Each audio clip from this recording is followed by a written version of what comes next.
The world cannot afford to isolate Russia. The downing of Malaysia Airlines flight MH17 and the death of 298 innocent people has sent shockwaves through the world, with many calling for Russia to be isolated from the international community and its President Vladimir Putin to be punished as a war criminal. However, it may not be in anyone's best interest to isolate Russia or to punish Putin or even to withhold vital aid from reaching Ukraine during this crisis. I will explain why in this video. All the news and information in this video is based on my research, and I am not making this video for propaganda or sharing hate speech, but only for those who are sharing fake news to stop, and also for education purposes. And if you have any questions or correction to me, please leave me in the comments down below, and I will correct my mistakes. Before I proceed, if this is your first time on my channel, consider subscribing for more informative video. No matter what, don't forget about Syria. Syria is in an unenviable position. It has been caught in the middle of a proxy war between the United States and Russia, and it has been bombed by the US, France, and Turkey without any regard for civilian life on the ground. The United Nations estimates that over 500,000 Syrians have been killed, half of them civilians, a death toll that is more than double that of any other conflict since World War II. 250,000 people are reported missing or detained. Millions have fled their homes as refugees, many enduring unimaginable hardship along the way. Yet because there is no one to show you these images or tell you these stories, they are rarely seen outside Syria's borders or its diaspora communities. Don't forget about Crimea, because Russia's annexation of Crimea has led many people around the world, including some in Ukraine and Europe, to call for an isolation of Russia. Forcing Russia into isolation would be counterproductive and dangerous.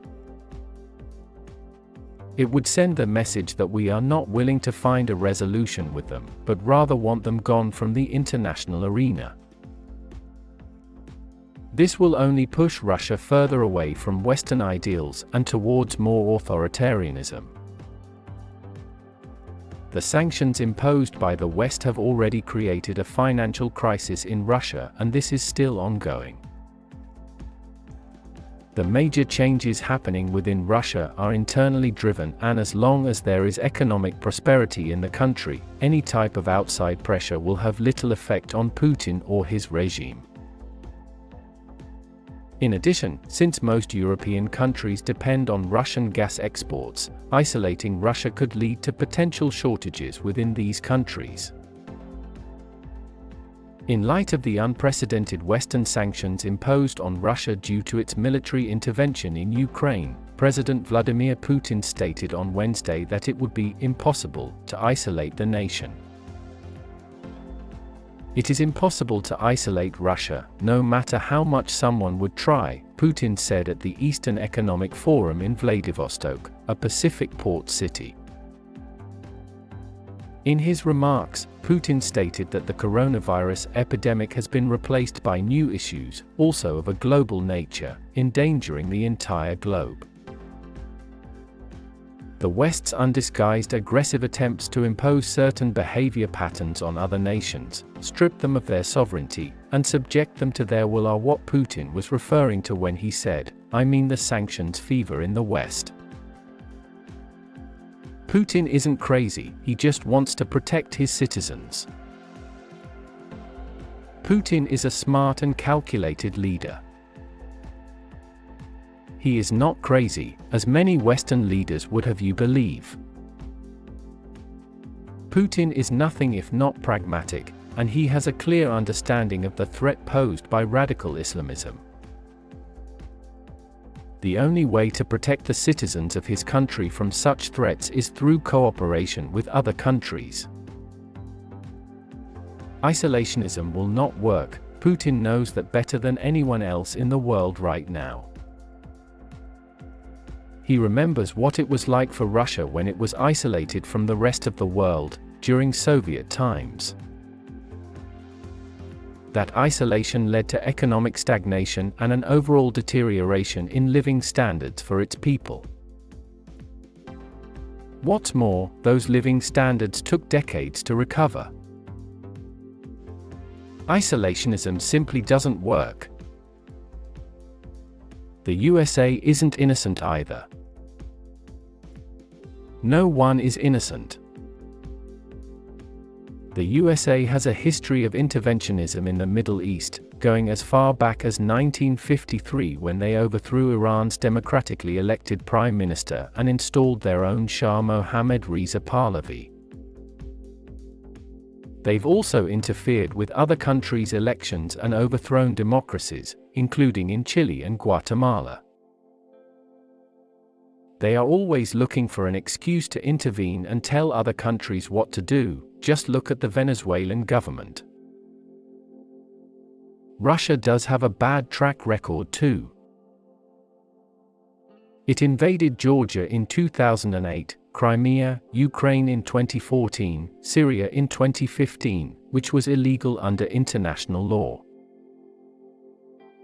But it's only these most recent actions that have gotten Western leaders so up in arms about Russia's relationship with Syria and Yemen.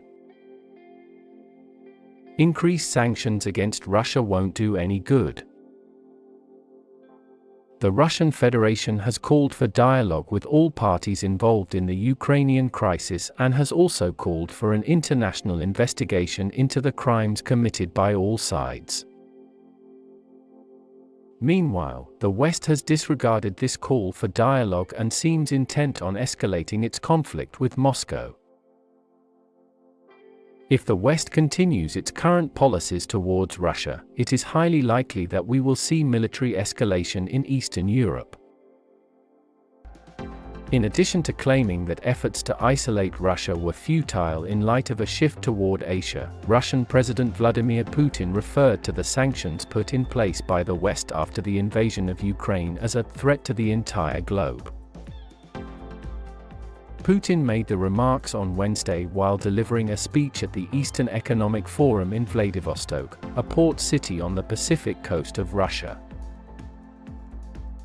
At the time, it had just been revealed that Putin would be meeting his Chinese counterpart, Xi Jinping, next week in Uzbekistan.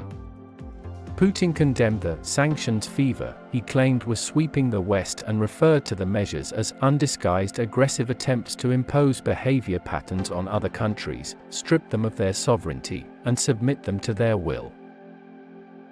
Thanks for watching. See you on my next video. Peace.